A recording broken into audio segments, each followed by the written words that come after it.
Welcome back to the channel, Upcyclers. We are going to do a tag reveal today, but we are going to look at the new Tag X, which I'm pretty excited about trying, and I know a lot of people have questions about, and so let's just get right to it. So, it's a small 5 card order, and the meat of this is going to be looking at the differences in the grading report. Now, this is a lot cheaper.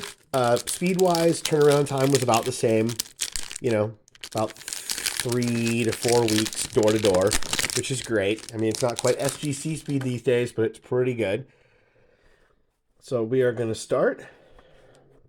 Let's get something behind there so we can actually see that. There we go.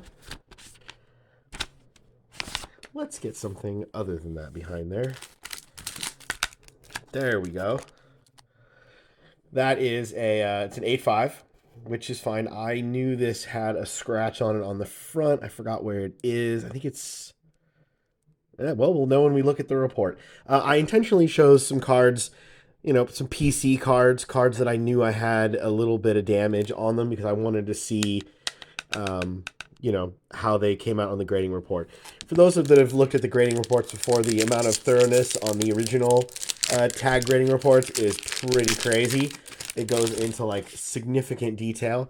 On these, they are not doing the 1,000 point scale anymore, which you can see here if you zoom in. Eventually, I'll get it to zoom in. And there you go. Right here, where you normally see the 1,000 point scale, it just has the same barcode. It's going to take you to the report on the card, but you're not going to get that 1,000 point grade, which most people just kind of equated to the 10 point grade anyway. If you're talking about vintage cards or maybe a card that has a really high population count, that 1,000 point scale might be useful and interesting. But I think for most cards, I get where they're going with this. This is going to be cheaper. I think it was $12 a card instead of like 19 a card. Here is the here's the SP for Bobby Witt from Series 2.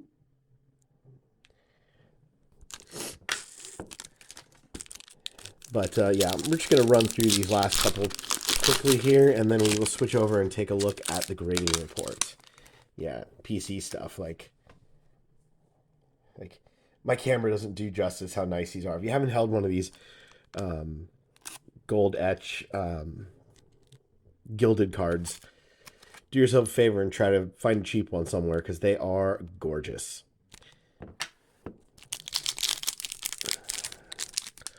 A lot of 8s and 7s and 8.5s and stuff. Like this is one that the grade doesn't particularly matter. I just really wanted to get it slab. This is a 1 of 1 with the 85 throwback. It's the Platinum 101 of Vladdy. And it got an 8.5. So, all right, let's jump over and take a look at the grading report. Okay, I've got a couple of examples for us to look at here. The first one we're going to look at is the Series 2 short print Bobby Witt rookie. It received a 7.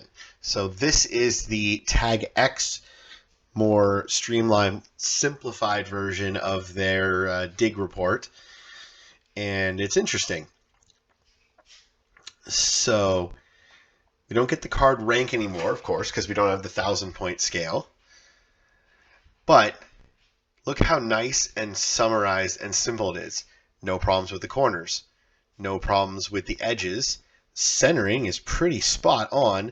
There is a surface ding on the back, and then it checks the dimensions of the card. And here is that ding. Then it gives you a map of where things are, a link if you want to go directly to the up-close image of the defect. And then it gives you some close-up pictures of the corners and the edges on the front and the back. And then you still get your professional photos that you can use to do, Instagram, eBay listings, whatever that you can still download, and that's all still included.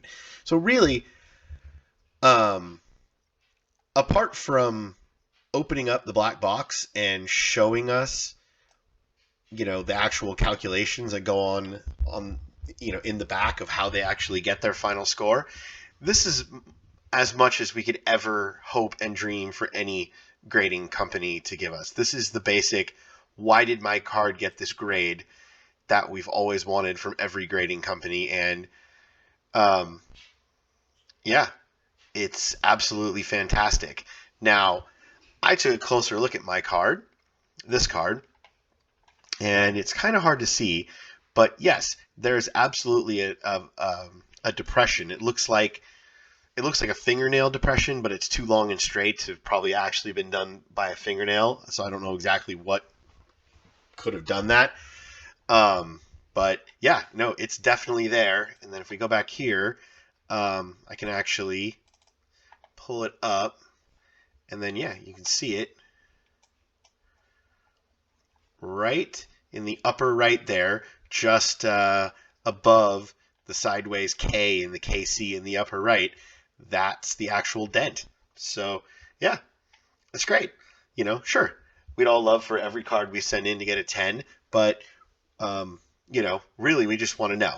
So all this information was available, just to be clear, in the old dig report when you got the full 1,000-point scale one. But for the cheaper price, where you don't get the ranking, the 1,000-point score, they give you a really nice, simplified, streamlined version of it, which I like a lot. I mean, this is the perfect amount of information for me personally. I mean, maybe you want more, maybe you want less, but for me, it's great. And I love that they still include the photographs. All right, let's take a look at another one. Here's that Griffey.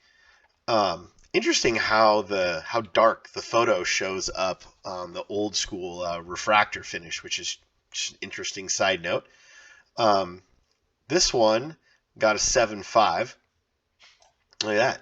No corners, no edges, no service, good dimensions, but we've got centering issues. The left to right on the front and left to right on the back is off, and the front is off quite a bit.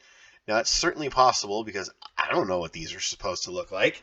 I do think that the card looks a little different. I think the photograph doesn't quite like it. The back looks a lot better than it does in this photo in reality. I think maybe partly just the way they took the photo, maybe this orange line around it or whatever. But no, it is definitely off center when you see it. And here it shows you that 30-70 left right. It's a little bit off up and down. You can switch. Look at the back, 60-30, which really, you think about it, it's just the card. It's the same side. It's just the back of the card because it's reversed when it does that. And there are no defects, so there's nothing to list there. There's some close-ups like you usually get, and of course we get our photos. Now, for comparison, here's a PSA 10,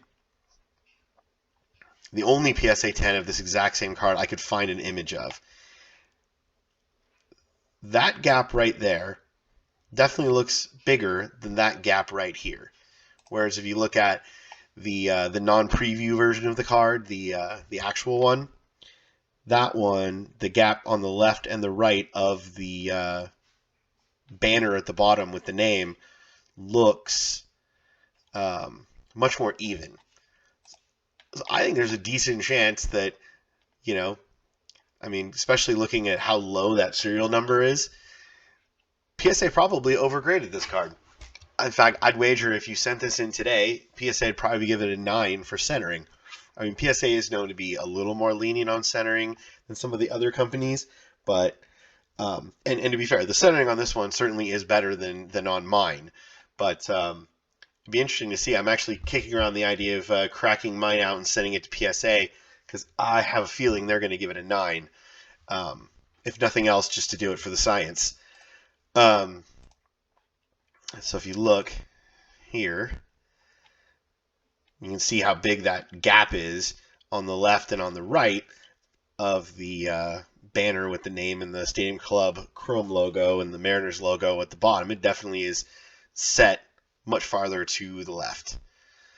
And that's what they found.